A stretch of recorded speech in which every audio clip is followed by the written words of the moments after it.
Hi Year 5, I hope you're all okay and you enjoyed yesterday's literacy video. Remember, if you haven't already, please send us over a picture of your work so we can have a look. Email it to us at year5@bluecopefederation.co.uk. So today's lesson is going to focus on the use of adjectives. So the first thing I want you to do, find somebody in your household and tell them what an adjective is and what effect it has on the reader. So hopefully you've told them that an adjective is a describing word used to describe a noun, and it makes the reader be able to visualise a picture better when they're reading your story. So we're really good at using adjectives.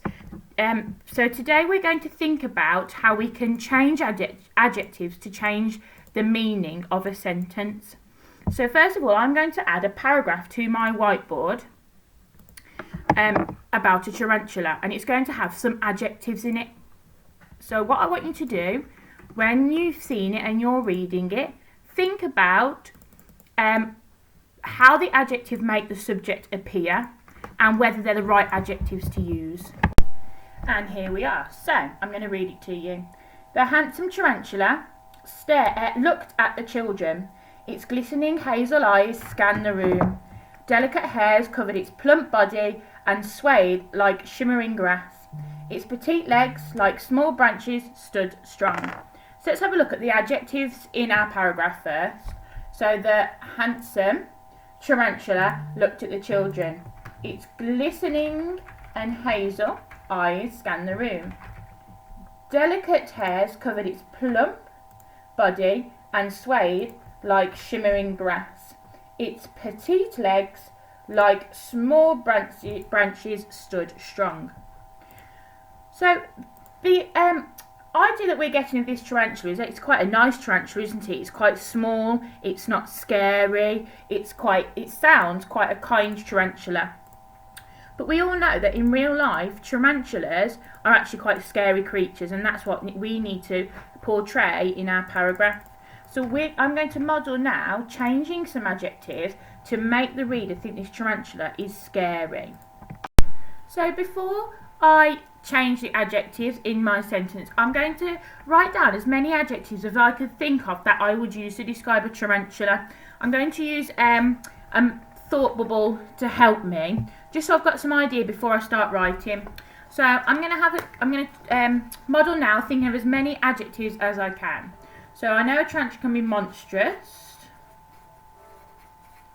It could also be ginormous. Terrifying, bit of alliteration. We could have sturdy, because it's so big it stands sturdy. Solid. So I'm going to carry on filling this in now.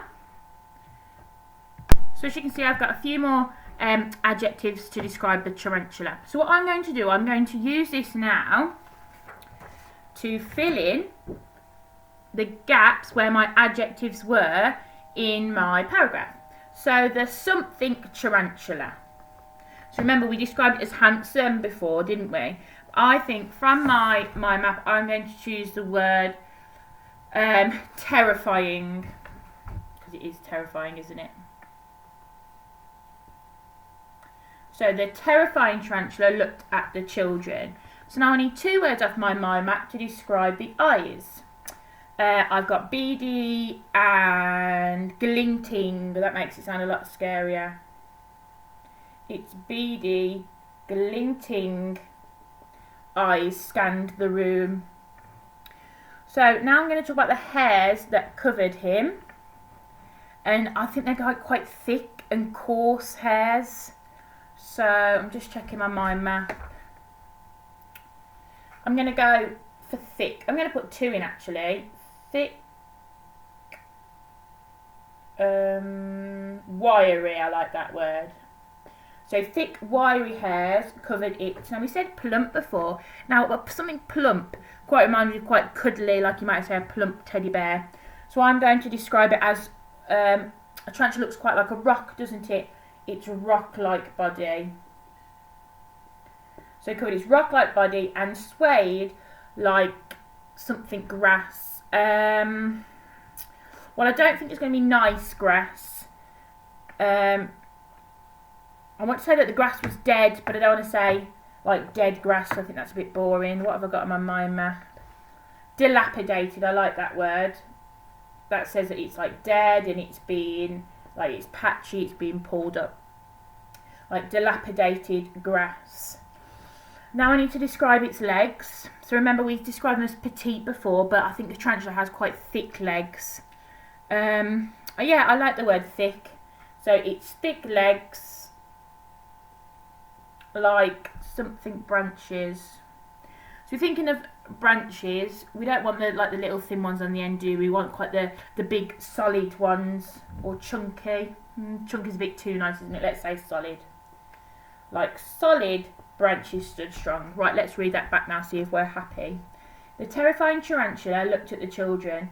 Its beady, glinting eyes scanned the room.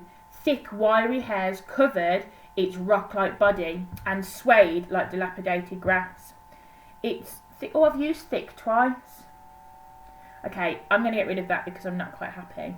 I'm going to pick another one, so it's something legs. Well, I've got ginormous. Oh, sturdy. I've got sturdy on here. I like that. Sturdy legs. Sturdy means it's really strong and they don't move.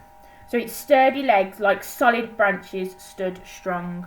Brilliant. I'm happy with that now, and that's completely changed the meaning of my paragraph and completely changed the image of the tarantula that the reader would have in their mind. So now what you're going to do, your task is to change some adjectives in a paragraph, to change the meaning of the paragraph, and to change the reader's image in their head. So I've written a paragraph here for you. I'm going to read it to you now, but don't worry, I'll also post it on our blogs. And you're going to have to identify the adjectives and change them to change the meaning of the paragraph and to change how the reader perceives the subject of the paragraph. So I'm going to read it to you now. The menacing mouse hid from the people. Its thick, ropey whiskers twitched as its ferocious nose smelt the air. Matted fur covered its solid body and rustled like dilapidated leaves. Oh, I like the word dilapidated, I've used it there. Its razor-sharp claws, like long knives, protected its enormous paws. So as you can see, hopefully, you've got a really quite a scary picture of this mouse. Like as you're imagining the mouse, you're thinking of a mouse that's quite big, it's quite scary looking. But I want you to try and make the mouse sound cuter and smaller and nothing to be scared of. So again, take a picture, send it to us. Make sure you underline the adjectives that you've changed so we can see. Challenge yourself and maybe you could up-level the sentences a little bit, but make sure you're keeping that same idea of the mouse. Okay, and then come back tomorrow and where we're going to start doing some planning for our story. See you tomorrow.